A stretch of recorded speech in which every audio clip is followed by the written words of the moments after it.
வணக்கம், welcome to Ammachi's kitchen.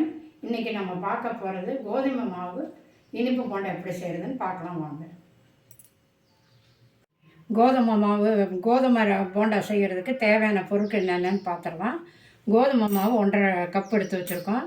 வாழைப்பழம் 1 உரித்து நறுக்கி வச்சுருக்கோம்.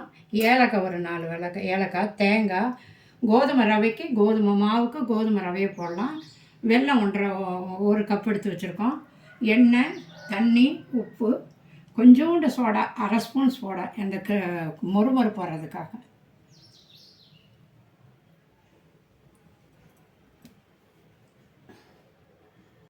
இப்போ ஏலக்காய் போட்டுடலாம்.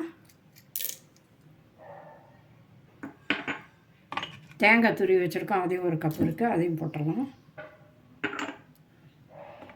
இந்த ரவையும் போட்டுடலாங்க. ரவை போட்டால் கொஞ்சம் நல்லா முறுமுறுன்னு வரும், அதனால் ரவையும் இதிலே போட்டுடலாம். வாழைப்பழம், இந்த வெல்லத்தையும் போட்டு இதில் அரைச்சிடலாம். அதுக்கப்புறம் மாவு தனியாக கரைச்சி இதை அதோட சேர்த்திடலாம்.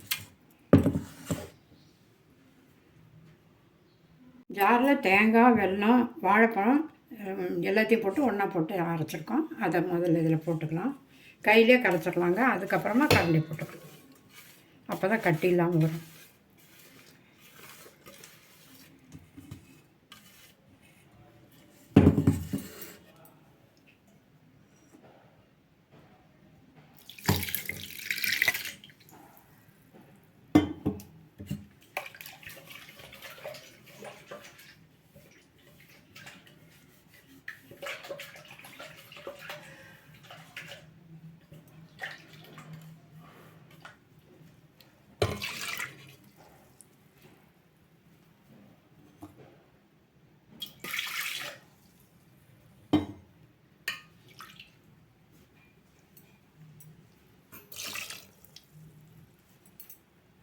போட்டுக்கலாம்.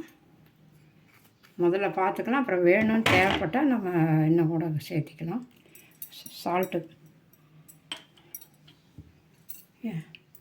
ஏன் இனிப்புக்கு துளியோண்டு சால்ட்டு போட்டுக்கலாம். கொஞ்சமாக சோடா போட்டிருக்கோம், ஆப்ப சோடா. அவ்வளோதான். முதல்ல கரைச்சிக்கலாம். கையால் கரைச்சாக்கா கட்டி முட்டி இல்லாமல் இருக்கும், அதுக்காக தான் முதல் கையால் கரைச்சிக்கிறது. இப்போ சட்டி காஞ்சிருச்சு, எண்ணெய் ஊற்றலாங்க.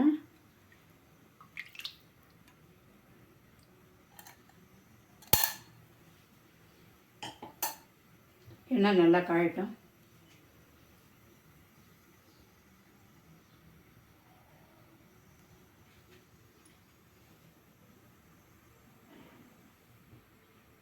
இந்த கோதுமை, ரவை எல்லாத்தையும் போட்டு நல்லா இந்த மாதிரி கட்டி முட்டிலாம் முதல் கையால் கரைச்சிட்டு அதுக்கப்புறம் கரண்டி போட்டு ரெடி பண்ணி வச்சுக்கலாம்.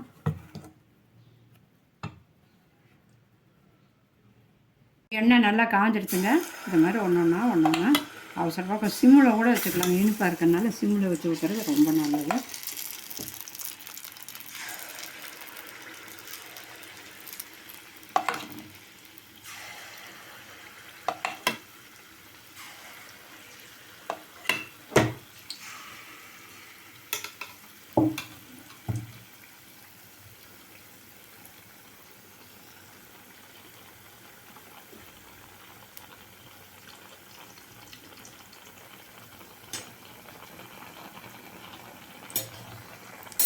இப்போ நல்லா எல்லா ஒரே பக்கமாக ஊற்றியிருக்கோம்.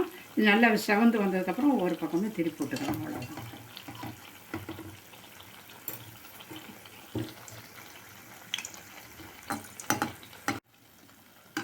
ஒரு பக்கம் திரும்பினோன்னா மறுபக்கம் இப்போ பிரட்டி போட்டுறணும். அவ்வளோதான். இந்த வெந்துருச்சுன்னா இந்த எண்ணெய் இதெல்லாம் அடங்கிடும். அதுக்கப்புறம் அப்படியே எடுத்துட வேண்டியது. சிம்மிலேயே வச்சு செய்யுங்க.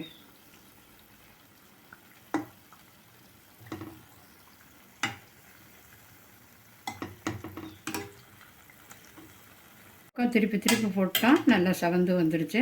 இந்த சிம்மில் இருக்கிறனால தான் கருகாமல் இருக்குது. அதே மாதிரி பண்ணுங்கள். அவ்வளோதான். இனிமேல் எடுத்து பரிமாற வேண்டியது. எண்ணெய் வடிச்சிட்டு வடிகட்டியில் போடுங்க. எண்ணெய் வடிட்டும். குழந்தைங்களுக்கெல்லாம் ஸ்நாக்ஸ் வேணும்போது டக்குன்னு இதை பண்ணி கொடுத்துடலாம். உடம்புக்கும் ஆரோக்கியமான ஒரு ஸ்நாக்ஸு. அதை செஞ்சு கொடுங்க. அதே மாதிரியே மற்ற மாவையும் கொஞ்சம் கொஞ்சமாக ஊற்றி ஊற்றி எடுத்துடணும். இது 4-5 நாளைக்கு வச்சு கூட சாப்பிட்லாங்க, ஒன்றாகாது.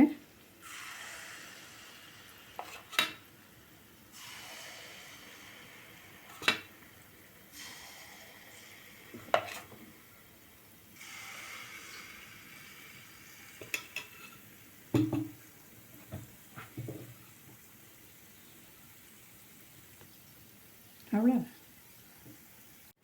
கோதுமை மாவு இனிப்பு போண்டா ரெடி ஆகிடுச்சு. ரொம்ப சுவையாக இருக்கும், சாப்பிட்டு பாருங்கள்.